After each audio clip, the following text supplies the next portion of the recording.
ที่เราไปฝันด้วยกันตลอดมาซึ่งในคำพูดจาสื่อภาษารักกันรักที่เธอและฉันคือความเข้าใจคือความขึ้นใจอาจสบายสบายไม่มีเรื่องใหม่เหมือนเดิม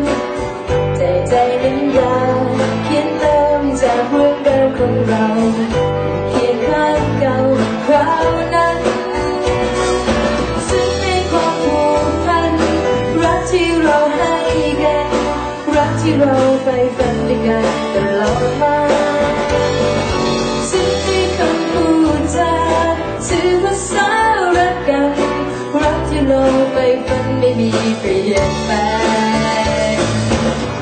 มาถึงตอนที่เราต้องจากกันไป